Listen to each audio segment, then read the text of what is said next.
Hello everyone, welcome back. This is my fourth round of the Moto Online League to win a Mox. This match was against Dredge, and again the deck lists will appear in the description.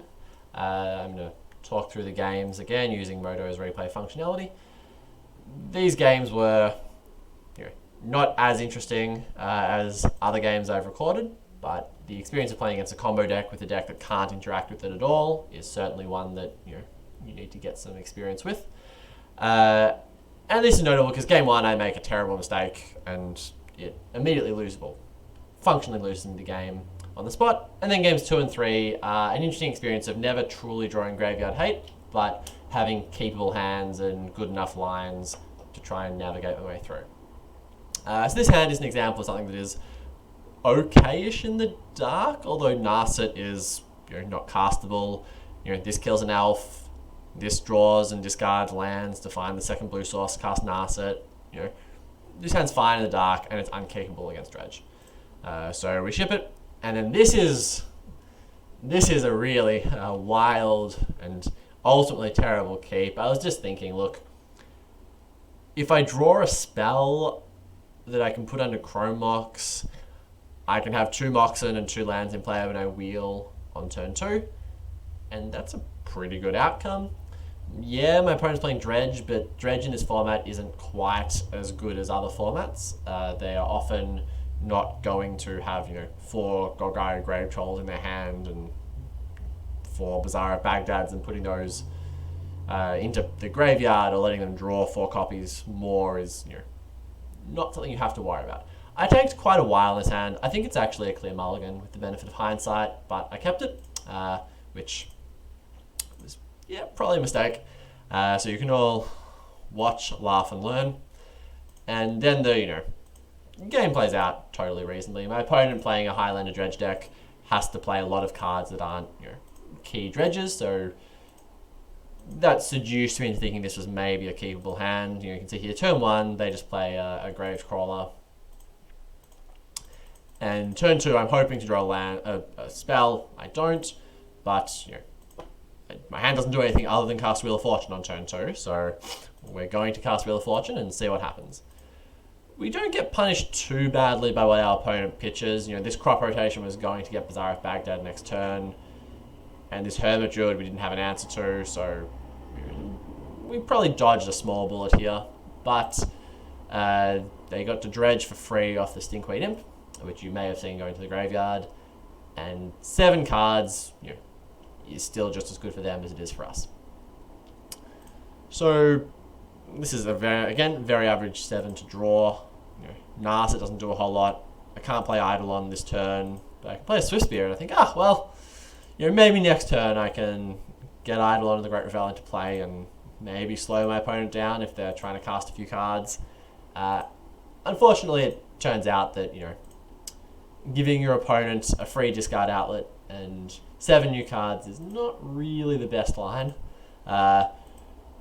So here we've got Cathartic Reunion to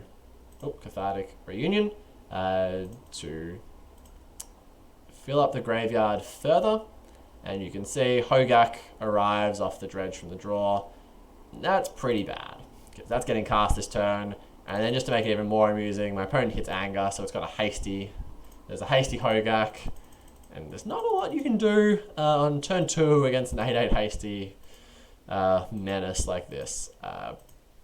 So I just accepted I played poorly, was adequately punished, and conceded the game. There's obviously no line here that actually wins. Your opponent's going to do some more obnoxious things next turn. Alright, so game 2, I was determined to play correctly this time. The graveyard hate in the sideboard is perfectly reasonable. There's a Cage, a Tormod Script, a Soul Guide Lantern, and you can fine-tune some of the cards. Your opponent's going to have some red cards, so you might consider boarding in like 1 Blue Elemental Blast, but I think that's maybe a little loose. Also, you can look at the deck list to get a feel for how important those things are. You saw the Cathartic Union that game being particularly important, but Mental Misstep is definitely a very good one. So here, this hand is very, very good in a vacuum, and is also very good. Sorry, he's good enough to keep even though it has no graveyard hate in it. I don't think you need to mulligan into your sideboard cards, especially because there are only 3 of them. I think turn 1 Goblin Guide into turn 2 Rabble Master / Hull Breacher is probably good enough to close out the game. Unfortunately, Hull Breacher doesn't beat Dredge. They get to decide to Dredge or not. I had to look that up during the game just to be sure. But if you are unsure of the interaction, if there are replacement effects that would stop your opponent from drawing, and there are multiple replacement effects competing, so Dredge versus Hull Breacher, then the controller of the effect being replaced chooses which to apply. So your opponent gets to pick whether they want to Dredge or whether they want to not draw and have you create a treasure. And they're probably attached to dredging if they play this deck. So we have Thought Seized, and Lightning Bolt gets taken, which is a little surprising to me. I was expecting one of these to go, probably the Rabble Master. So I read this as there's an answer to Rabble Master, and there's a creature like Hermit Druid maybe that my opponent really doesn't want to get killed. But it all sort of became moot when I immediately drew Magoose of the Moon. In true Thoughtseize fashion, you store your good cards on top of the deck. And then Magoose is pretty good against the deck that doesn't play ways to get rid of it and doesn't play basic lands to cast spells under it. And really wants to have its Bazaar of Baghdad in play. Much better than Blood Moon, notably. Blood Moon can be killed via Force of Vigor, which is absolutely a card my opponent is playing, as can your Graveyard Hate pieces. So my opponent gets to bin Golgari Grave Troll because my bad Goblin Guide drew them 2 cards. But then I drew Fire Blast, and here I'm just like, I'm already seeing game 3 just because of how much damage this represents. So we rabble. Guide has to attack now, notably, from Goblin Rabble Master's text, so you can't hold it back. Opponent draws a 3rd card, which is a basic mountain, and they take a bunch of damage, and now they have to do quite a lot to win this game. They've got they have too much to do. They get to Dredge their Grave Troll. So I see Contagion, which I assume they would bring in, but it's a good card to know about. It can really blow you out if you're playing a small aggro deck. But notably, doesn't kill Magoose of the Moon, doesn't kill the 2 toughness creatures. One of the things about this deck is that you do play a lot of 2 toughness creatures, as opposed to X1s that pure aggro decks play. So this card is significantly worse against you than it would be otherwise. But yes, our opponent goes for a Faithless Looting flashback, because that's all they can do, locked under the Moon effect, and they do some stuff. They bin Force of Vigor, so yes, they brought it in, but they were obviously going to, and they got unlucky that I drew the half of the Moon combo that it didn't kill. Oh yes, and they have a Basking Root Waller, which they get to cast for free. So they cast a spell this game, but sadly, a 1/1 that chumps is not quite enough to get out of this, and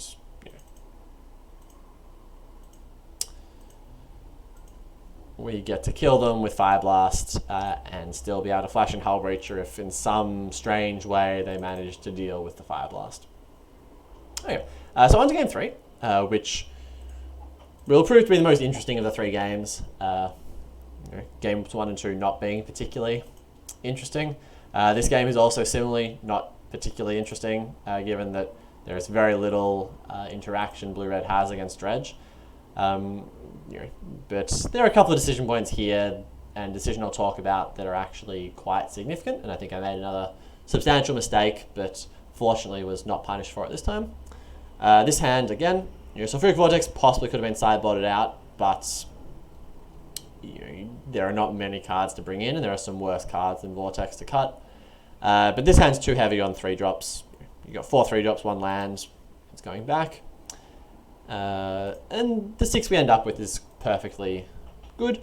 You've got a nice Brainstorm into Robber of the Rich, into Time Twister Curve. You've got enough lands to make it happen. This hand's great. And as soon as I say Time Twister in my hand, the thing I'm thinking about here is that this is something I joked about in a post I made, that this is functionally Graveyard Hate game 1 against the Graveyard deck. It is, but you probably shouldn't rely on it. Although this game, it turns out to be sort of the defining feature of the decision I need to make. My opponent is, busily doing Dredge things. their Entombing. They put Dakmor Salvage in the bin, which I thought was interesting. I couldn't actually figure out why Dakmor Salvage was the card chosen, because obviously you can choose any card. And I don't play this deck. I would have thought you'd choose something that has more Dredge, or is a card like Life from the Loam to get value, but maybe they're worried about me having a Graveyard Hate Piece and Dakmor Salvage being something you don't mind getting nuked if it has to be hated out by a sideboard card. Okay, so here there's a bit of a question over whether you should brainstorm. I think you should. You've got Tormod's Crypt and you've got Moxen in your deck. Turns out I drew a Mox but not a Tormod Crypt or a Hate Piece. This is fine. We're Time Twistering anyway. I hide the Time Twister on top of the deck though because I know about Thoughtseize. So the sort of pseudo card disadvantage from Brainstorm I'm not as worried about. I play the Sapphire so that I can guarantee my ability to Time Twist next turn if I need to, and to bluff whatever nonsense my opponent might be worried about. And so my opponent dredges. They do Hermidry with Strip Mine. They play their Salvage. Strip Mine, I feel like I dodged a bullet. That card is pretty gross when paired with Life from the Loam. And then my opponent Crop Rotates. And this kind of explained their decision to get Dakmor Salvage. Maybe they wanted a land that they didn't mind putting back in the bin to keep dredging with. They obviously get Bazaar and go Bazaaring straight away, keep dredging, etc., etc. Their engine is ticking along, but it's not exactly overpowering me at this point. They've done some powerful things. They filled up the graveyard a little bit. There's a Hogak in there and there's a Conflagrate, but they're 2 red sources away from casting Conflagrate. Their hand's not stacked to cast it. Hogak requires 2 black or green creatures in play. I feel like I have at least 2 turns. So their next turn is going to be another setup turn, and then they'll do something powerful. And that was my decision here. So there are 3 lines. There are 4 lines. One of which is Incinerate Their Face, say go, which I don't think is worth considering because it's not very good. So the 3 lines are Robber of the Rich, land, go. Narset Parter Veils, either tick down or leave it on fire if you are particularly worried about Conflagrate for some reason, say go, with the plan of then Time Twistering next turn in order to combo them out. Notably, Time Twister, because it shuffles the graveyard in first, your opponent cannot dredge things in the yard as part of the draw 7. And the 3rd line is just play a land, Time Twister now, reset the game, your opponent's graveyard gets wiped out, and you've got a Mox in play, but they've got a Bazaar in play. I didn't think I had to Time Twister now. I think there's time to wait, as I said before. I also think resetting the game when they have Bazaar in play is not actually that good. This will churn through enough cards that from a neutral game state, their graveyard will be full very quickly. And the line I took was play Robber of the Rich, attack, and set up to Time Twister next turn. And I think I just didn't give enough consideration to the Narset Time Twister combo. I think it's just significantly better here to put Narset into play. You can find a new card. Maybe you'll find, because it gets your artifacts, so maybe you'll find a Graveyard Hate Piece, which would be very good. Even if it doesn't, they probably can't get it off the battlefield. And, Bazaar Baghdad, is quite good. Yes, Bazaar Baghdad is turned off by Narset, but they can fight through that. But the Narset Time Twister 1-2 punch, I think, is just game ending.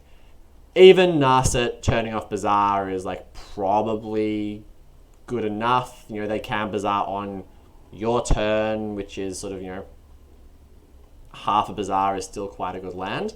But yes, I think playing Narset is just the correct decision in this spot. It's a pretty significant mistake that I didn't play it. Robber of the Rich is just a dork. Cool, it gets in for 2 damage, it gets in for 2 more damage next turn, but who cares?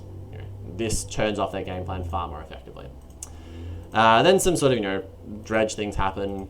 My opponent dredges a lot with Bazaar at Baghdad, returns things to their hand, etc., etc.